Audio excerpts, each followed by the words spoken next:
নমস্কাৰ, জয় হিন্দ, জয় অসম। এটা বহুতেই ভাল খবৰ লৈ আহিছোঁ আপোনালোকৰ মাজলৈ। আজি পুনৰ নতুনকৈ চাকৰি আহিছে পাঞ্জাৱ নেশ্যনেল বেংকৰ ফালৰ পৰা। যিহেতু পাঞ্জাৱ নেশ্যনেল বেংকৰ ফালৰ পৰা 2026 বৰ্ষৰ কাৰণে বহুত এটা ভাল সুবিধা আহিছে, সুযোগ আহিছে, বহুখিনি পদ মুকলি কৰি দিয়া হৈছে। এই পদসমূহত আপোনালোকে কেনেদৰে আবেদন কৰিব, আবেদন কৰিবলৈ আপোনালোকৰ বয়সৰ সময়সীমা কিমান বিচাৰিছে, এডুকেশ্যন কোৱালিফিকেশ্যন কিমান বিচাৰিছে, সম্পূৰ্ণ তথ্য এই ভিডিঅ'টোত আলোচনা কৰিম। চ' ভিডিঅ'টো শেষলৈকে চাব, অলপ স্কিপ নকৰাকৈ। যিহেতু পাঞ্জাৱ নেশ্যনেল বেংক বিভাগৰ ফালৰ পৰা 2026 বৰ্ষৰ কাৰণে এপেণ্ডিক্সৰ ৰিক্ৰুটমেণ্ট মুকলি কৰি দিয়া হৈছে। 5138টাকৈ ভেকেঞ্চি মুকলি কৰি দিয়া হৈছে। যদিহে আপোনালোকে ইণ্টাৰেষ্টেড হয়, এলিজিবল হয়, যদিহে আবেদন কৰিব বিচাৰে, আবেদনসমূহ কৰি ল'ব পাৰিব। যিহেতু ইয়াতে দেখিবলৈ পাইছে পাঞ্জাৱ নেশ্যনেল বেংক এপেণ্ডিক্স ৰিক্ৰুটমেণ্ট 2026ৰ ফালৰ পৰা 5138টা পোষ্ট মুকলি কৰি দিয়া হৈছে। এই পদসমূহত আপোনালোকে অনলাইন মাধ্যমেৰে আবেদন কৰিব পাৰিব। লাষ্ট ডেটটোৰ ক্ষেত্ৰত ক'বলৈ গ'লে 24 ফেব্ৰুৱাৰী তাৰিখলৈকে এই পদসমূহৰ লাষ্ট ডেট আছে। যদি আপোনালোকে ইণ্টাৰেষ্টেড হয়, এলিজিবল হয়, পাঞ্জাৱ নেশ্যনেল বেংকৰ যদি আপুনি চাকৰি কৰিম বুলি ভাবি আছিলে, এটা বহুতে ভাল সুবিধা আহিছে, সুযোগ আহিছে। যদিহে আপোনালোকে ইণ্টাৰেষ্টেড হয়, এলিজিবল হয়, আবেদনসমূহ কৰি ল'ব পাৰিব। বহুখিনি পদ মুকলি হৈছে, 5138টাকৈ এপেণ্ডিক্সৰ পোষ্ট মুকলি কৰি দিয়া হৈছে।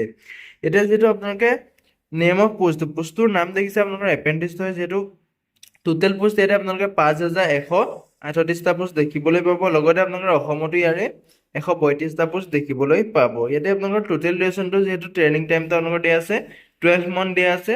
ইয়াতে আপোনালোকৰ যিটো চেলাৰী হ'ব, আপোনালোকৰ 12,300ৰ পৰা আৰম্ভ কৰি আপোনালোকৰ 15,000লৈকে আপুনি চেলাৰীসমূহ লাভ কৰিব পাৰিব। যিহেতু গ্ৰেড 4 লেভেলৰ পদসমূহ মুকলি কৰি দিয়া হৈছে, এপেণ্ডিক্সৰ পদ মুকলি কৰি দিয়া হৈছে। যদি আপোনালোকে ইণ্টাৰেষ্টেড হয়, এলিজিবল হয়, এই পদসমূহত আবেদন কৰিব পাৰিব। ইয়াতে আপোনালোকৰ বয়সৰ সময়সীমাটোৰ ক্ষেত্ৰত ক'বলৈ গ'লে 20 বছৰৰ পৰা 28 বছৰ বয়সলৈকে আপোনালোকে আবেদন কৰিব পাৰিব। লগতে আপোনালোকে এজ ইলেকশ্যনসমূহ ল'ব পাৰিব। যদিহে আপুনি SC কেণ্ডিডেট হয় বা ST হয়, তেনেহ'লে আপুনি 5 বছৰকৈ এজ ইলেকশ্যন ল'ব পাৰিব। যদিহে আপোনালোকে OBC হয় বা NCL হয়, তেনেহ'লে আপুনি 3 বছৰকৈ এজ ইলেকশ্যন ল'ব পাৰিব। যদি আপোনালোকে PWD হয়, তেনেহ'লে আপুনি 10 বছৰকৈ এজ ইলেকশ্যন ল'ব পাৰিব।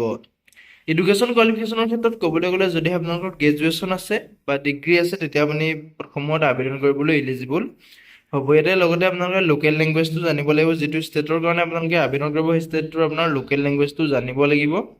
ইয়াতে আপোনালোকৰ এপ্লিকেশ্যন ফিজটো দিয়া আছে, কেটেগৰী আছে, আপোনালোকৰ এপ্লিকেশ্যন ফিজ দিয়া আছে। জেনেৰেল OBC EWSৰ কাৰণে যি পুৰুষৰ কেণ্ডিডেট আছে, মানে পুৰুষ আছে, জেনেৰেল OBC EWSৰ মেলৰ কাৰণে আপোনাৰ 944 টকা এপ্লিকেশ্যন ফিজ কাটিব লাগিব। জেনেৰেল OBC EWSৰ ফিমেলৰ কাৰণে 708 টকা এপ্লিকেশ্যন ফিজ কাটিব লাগিব। আৰু SC ST PWBDৰ ট্ৰেন্সজেণ্ডাৰ কাৰণে 236 টকাকৈ এপ্লিকেশ্যন ফিজ কাটিব লাগিব।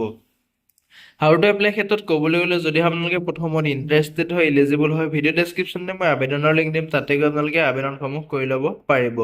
লগতে নটিফিকেশ্যনৰ লিংক দিম, তাতে গৈ আপোনালোকে চেকআউটসমূহ কৰি ল'ব পাৰিব। যিহেতু এই পদসমূহত আপোনালোকৰ 8 ফেব্ৰুৱাৰী তাৰিখৰ পৰা আবেদন প্ৰক্ৰিয়াটো ষ্টাৰ্ট হৈ গৈ আছে। লাষ্ট ডেটটো আপোনালোকৰ 24 ফেব্ৰুৱাৰীলৈকে আছে। যদিহে আপোনালোকে ইণ্টাৰেষ্টেড হয়, এলিজিবল হয়, 24 ফেব্ৰুৱাৰী তাৰিখলৈকে আপোনালোকে পদসমূহত আবেদন কৰি থাকিব পাৰিব। যদি আপোনালোকে পদসমূহত ইণ্টাৰেষ্টেড হয়, এলিজিবল হয়, ভিডিঅ' ডেছক্ৰিপশ্যনে মই আবেদনৰ লিংক দিছোঁ, তাতে গৈ আপোনালোকে আবেদনসমূহ কৰি ল'ব পাৰিব। আজিলৈ ভিডিঅ'টো ইমানেই আছিলে। যদি ভিডিঅ'টো চাই ভাল পালে এটা লাইক কৰিব। মোৰ চেনেলটোলৈ যদি প্ৰথমবাৰ কাৰণে আহিছে, তেনেহ'লে চেনেলটো ছাবস্ক্ৰাইব কৰি কাষতে থকা বেল আইকনটো অন কৰিবলৈ নাপাহৰিব, যাতে প্ৰতিদিনে জবৰ আপডেটসমূহ সকলোতকৈ আগতীয়াকৈ পাই থাকিব পাৰে। লগতে ভিডিঅ' ডেছক্ৰিপশ্যনত মই হোৱাটছআপ চেনেলৰ লিংক দিছোঁ, তাতো গৈ আপোনালোকে হোৱাটছআপ চেনেলটো ফ'ল' কৰি ল'ব, যাতে প্ৰতিদিনে জবৰ আপডেটসমূহ সকলোতকৈ আগতীয়াকৈ হোৱাটছআপ চেনেলৰ দ্বাৰা পাই থাকিব পাৰে। ধন্যবাদ। জয় হিন্দ, জয় অসম।